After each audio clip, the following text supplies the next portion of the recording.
been called by many an anti-Semite. Let's listen.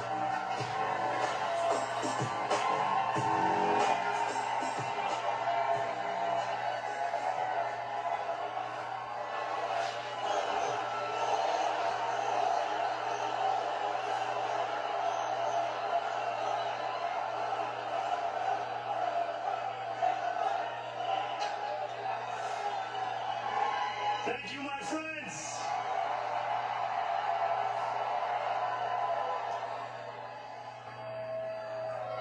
The sun may have set over our city this evening, but as Eugene Debs once said, I can see the dawn of a better day for humanity. Stupid For speech as we don't long want as to we hear. can remember, He's 34 years the old and he working doesn't know people how of to New earn York money. have been told by the wealthy and the New York well-connected City. that power does not belong in their hands. Fingers bruised from lifting boxes on the warehouse floor, palms calloused from delivery by candle bars, knuckles scarred with kitchen burns. These are not hands that have been allowed to hold power. And yet, over the last 12 months, you have dared to reach for something greater. Tonight, against all odds, we have grasped it. The future is in our hands. My friends, we have toppled a political dynasty.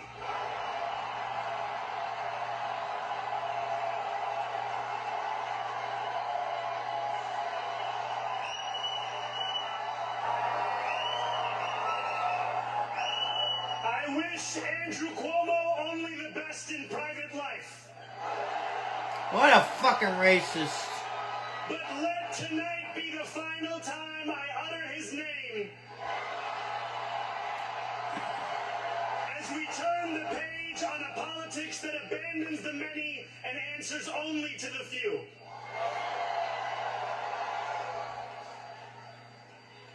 New York, November 4th. tonight you have delivered a mandate for change. A mandate for On a new election kind day, of politics. Wednesday, A mandate November for a 4th, city we can afford.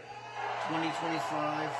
And a mandate for a government that delivers exactly that. On January 1st, I will be sworn in as the mayor of New York City. Oh, God.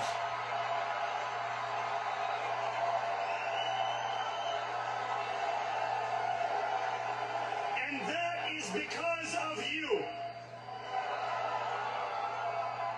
So before I say anything else, I must say this.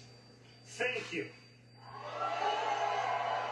Thank you to the next generation of New Yorkers who refuse to accept that the promise of a better future was a relic of the past.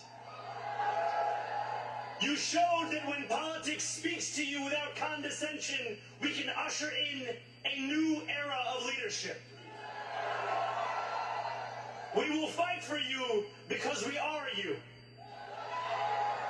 Or as we say on Steinway, ana minkum wa ilaykum.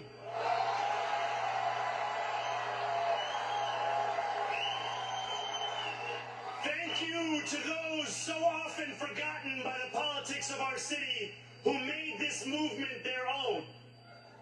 I speak of Yemeni bodega owners and Mexican abuelas, Senegalese taxi drivers and Uzbek nurses, Trinidadian line cooks and Ethiopian aunties. Yes, aunties.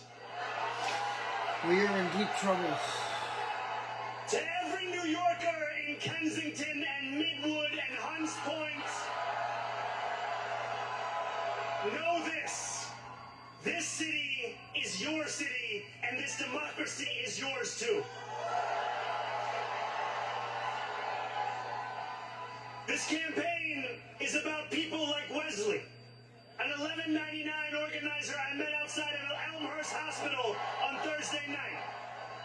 A New Yorker who lives elsewhere, who commutes 2 hours each way from Pennsylvania because rent is too expensive in this city. It's about people like the woman I met on the BX 33 years ago, who said to me, I used to love New York, but now it's just where I live. And it's about people like Richard, the taxi driver I went on a 15-day hunger strike with outside of City Hall, who still has to drive his cab 7 days a week. My brother, we are in City Hall now.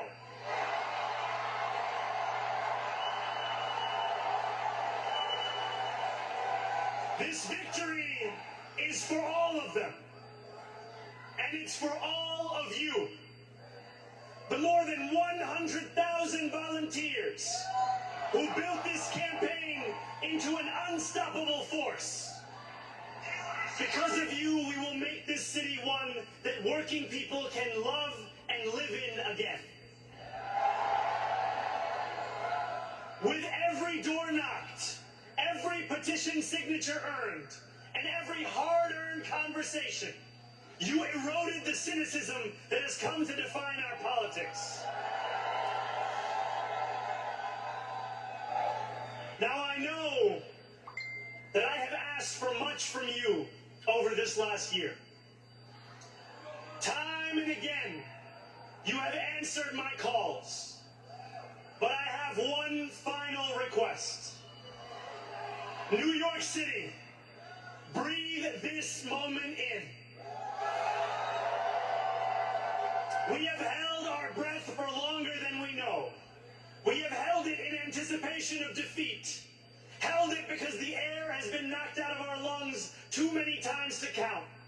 Held it because we cannot afford to exhale.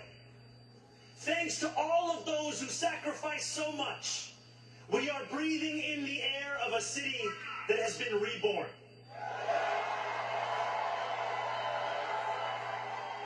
To my campaign team, who believed when no one else did, and who took an electoral project and turned it into so much more, I will never be able to express the depth of my gratitude. You can sleep now. To my parents, Mama and Baba, you have made me into the man I am today. I am so proud to be your son. And to my incredible wife, Rama,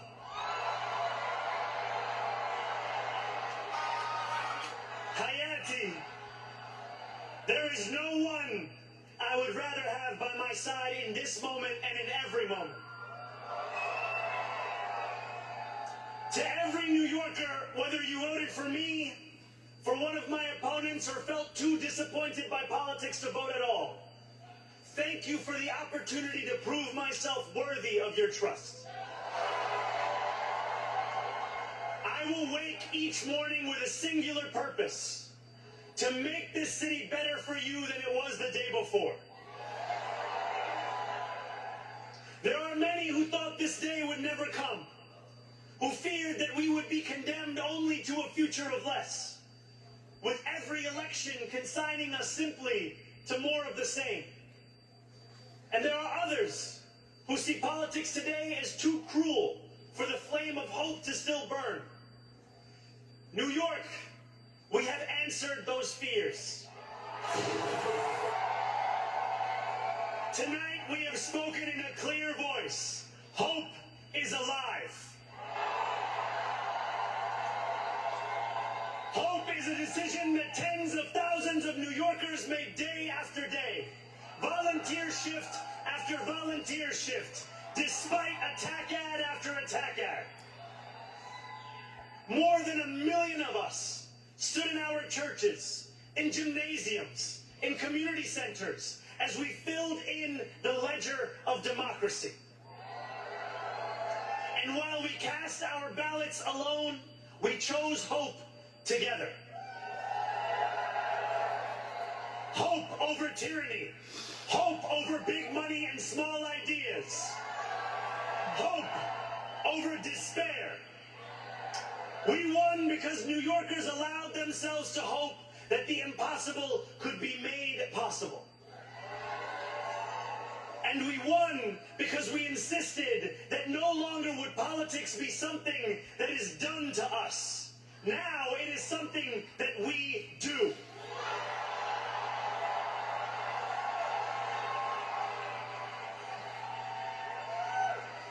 Standing before you, I think of the words of Jawaharlal Nehru. A moment comes but rarely in history when we step out from the old to the new, when an age ends and when the soul of a nation long suppressed finds utterance. Tonight we have stepped out from the old into the new. So let us speak now with clarity and conviction that cannot be misunderstood about what this new age will deliver and for whom. This will be an age where New Yorkers expect from their leaders a bold vision of what we will achieve, rather than a list of excuses for what we are too timid to attempt. Central to that vision will be the most ambitious agenda to tackle the cost of living crisis that this city has seen since the days of Figueroa LaGuardia.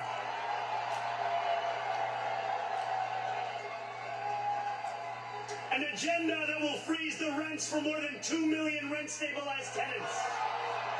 Oh, boy. Make buses fast and free. And deliver universal child care across our city. Trying to make New York's buses free. Years from now, Stupid. may our only That's how regret everything's gonna go be up. that this day took so long to come. This new age will be one of relentless improvement.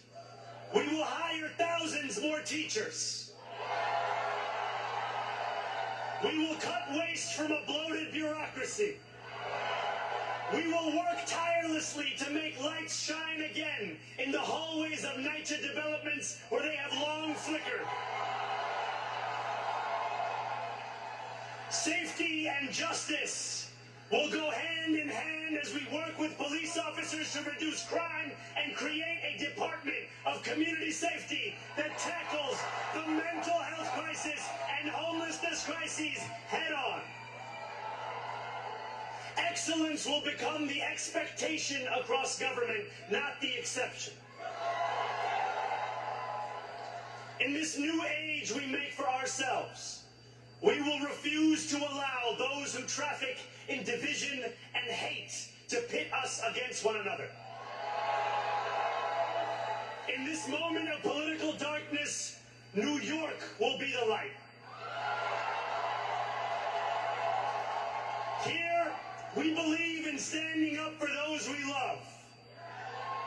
Whether you are an immigrant, a member of the trans community, one of the many black women that Donald Trump has fired from a federal job, a single mom still waiting for the cost of groceries to go down,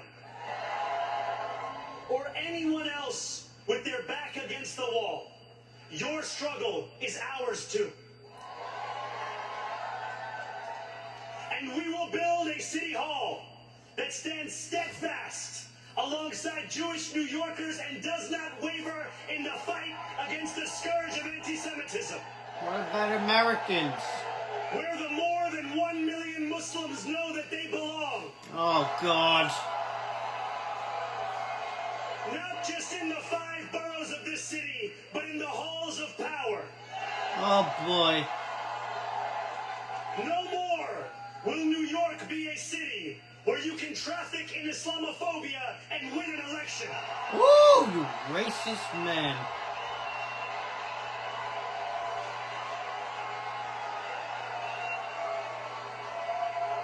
This new age will be defined competence and a compassion that have too long been placed at odds with one another. We will prove that there is no problem too large for government to solve and no concern too small for it to care about. For years, those in City Hall have only helped those who can help them. But on January 1st, we will usher in a city government that helps everyone. What a waste. Now I know that many have heard our message only through the prism of misinformation. Tens of millions of dollars have been spent to redefine reality and to convince our neighbors that this new age is something that should frighten them.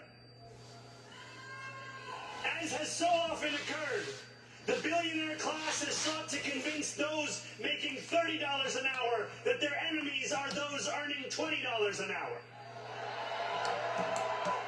They want the people to fight amongst ourselves so that we remain distracted from the work of remaking a long broken system. We refuse to let them dictate the rules of the game anymore.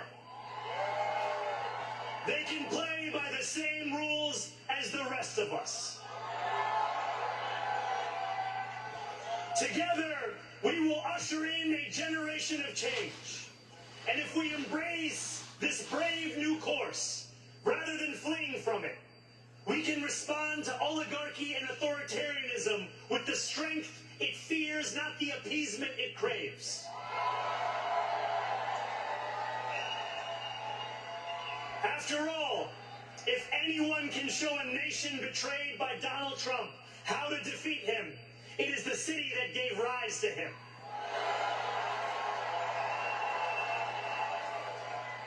And if there is any way to terrify a despot, it is by dismantling the very conditions that allowed him to accumulate power. Get the hell out of here. Are you crazy? This is not only how we stop Trump, it's how we stop the next one. How terrible. So Donald Trump, since I know you're watching, He's against Donald Trump. I have 4 words for you. Turn the volume up. Oh my God.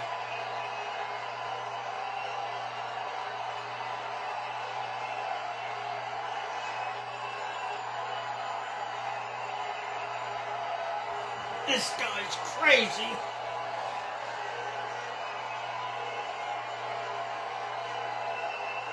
We will hold bad landlords to account because the Donald Trumps of our city have grown far too comfortable taking advantage of their tenants. We will put an end to the culture of corruption that has allowed billionaires like Trump to evade taxation and exploit tax breaks.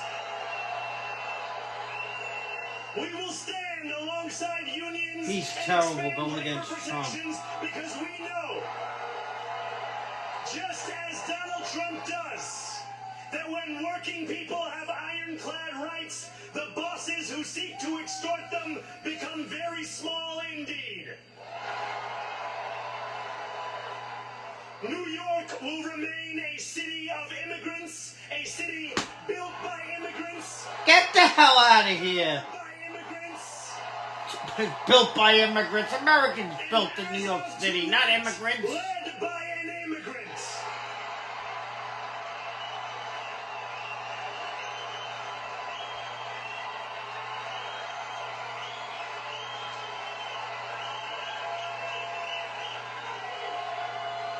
So hear me, President Trump, when I say this. To get to any of us, you will have to get through all of us. Oh, God. Immigrants built New York City. No, Americans built New York City, not immigrants. When we enter City Hall in 58 days, expectations will be high. We will meet them. A great New Yorker once said that while you campaign in poetry, you govern in prose. If that must be true, let the prose we write still rhyme and let us build a shining city for all. And we must chart a new path, as bold as the one we have already traveled. After all, the conventional wisdom would tell you that I am far from the perfect candidate. I am young, despite my best efforts to grow older. Oh my God. I am Muslim. Who cares what you are? I am a democratic socialist. And communist. And most damning of all, I refuse to apologize for any of this. Apologize? You're in a lot of trouble, mister. If tonight teaches us anything, it is that convention has held us back. We have bowed at the altar of caution, and we have paid a mighty price. Too many working people cannot recognize themselves in our party. And too many among us have turned to the right for answers to why they've been left behind. We will leave mediocrity in our past. No longer will we have to open a history book for proof that Democrats can dare to be great. Our greatness will be anything but abstract. It will be felt by every rent-stabilized tenant who wakes up on the first of every month, knowing the amount they're going to pay hasn't soared since the month before. It will be felt by each grandparent who can afford to stay in the home they have worked for,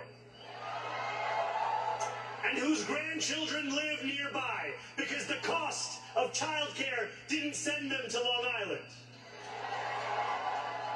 It will be felt by the single mother who is safe on her commute and whose bus runs fast enough that she doesn't have to rush school drop-off to make it to work on time. And it will be felt when New Yorkers open their newspapers in the morning and read headlines of success, not scandal. You gotta be kidding. Most of all, it will be felt by each New Yorker when the city they love finally loves them back. Together, New York, we're going to freeze the... Together, New York, we're going to make buses fast and... Terrible. Together, New York, we're going to deliver universal... Oh my Let the words God. we've spoken together, the dreams we've dreamt together, become the agenda we deliver together. Oh my God. New York, this power, it's yours. This city belongs to you. No, you didn't say that. Now you changed it. You said it belongs to the immigrants. Now you say it belongs to us? Make up your mind, dummy. Well, there you have the mayor-elect of New York City. Oh, God, now he has the Palestine music on. The mayor of New York City, Zohran Mamdani, who has come out and said a bunch of things. Oh, my He's God. bragging about the fact that he is a democratic socialist, the first Muslim mayor in the history of New York City. I want to put this up on the screen because this is the front page of the New York Post as it comes out tomorrow. It says, on your marks, M-A-R-X, get set, Zoe, socialist Mamdani wins race for mayor, the red apple. And as you also heard, he challenged President Trump on numerous occasions during his speech. And President Trump, who probably was up watching, also posted this on Truth Social, and so it begins. And as always, if the president would like to call in and respond to Zohran Mamdani, we've got a phone, and we would happily put you on. Meantime, let's bring in the rest of the panel. Former GOP national spokeswoman Elizabeth Pipko, the Federalist elections correspondent Brianna Lyman, New York Post reporter Lydia Moynihan, Turning Point USA contributor Jack Posobiec. Thank you all for coming on. Elizabeth Pipko, to you first. If you saw the beginning of that, as we were talking here on this, you had Zohran Mamdani quoting Eugene Debs, who was an Indiana representative who ran for president, Socialist Party president, several times, beginning in 1900. He spoke in Arabic. He said a lot of things that people may not agree with. Elizabeth, what did you think of the speech and the fact that he was elected as the mayor of your home city? Yeah, look, I'm shocked. Before anything else, I'm shocked. taking it personally, taking it all in, realizing this was the city that welcomed my once immigrant parents, my Jewish parents, my family. This is the city that welcomed all of us to the United States of America. It made me so proud to be born in this country and to be an American. And now this city is being run by someone who stands against most of the values that originally welcomed in my own family. So I'm disappointed. I'm sad. I can't believe that we have one of two major political parties in our own country, where I think it's over 35% now of folks who proudly say that they view socialism favorably. That is horrible, but it's horrible for the Democrats, right? It's horrible for them because they now have to answer for the fact that the only people that can rally up their base are socialists, proud socialists. The fact is, we won tonight because we were proven right. People like me, people like President Trump, so many on the right have warned for months that this was going to happen, and this was Democrats standing in the world, and this has been proven right tonight. So I hope that they can figure out how to move forward and prove to the American people that they still stand for what the America that I believe that we are still in stands for, because I don't believe most of that party thinks so anymore. Yeah, I want to put this as call for 19. Katie put this up. This is Bernie Sanders, his ex-post. He says, quoting, starting at 1% in the polls, Zohran Mamdani pulled off one of the great political upsets in modern American history. Yes, we can create a government that represents working people and not the 1%. I look forward to working with Zohran as he builds a city that works for all. One Democratic Socialist to the next. Brianna Lyman, when you look at that and you see the early response in this and the speech by Zohran Mamdani, I'd like to get your thoughts tonight.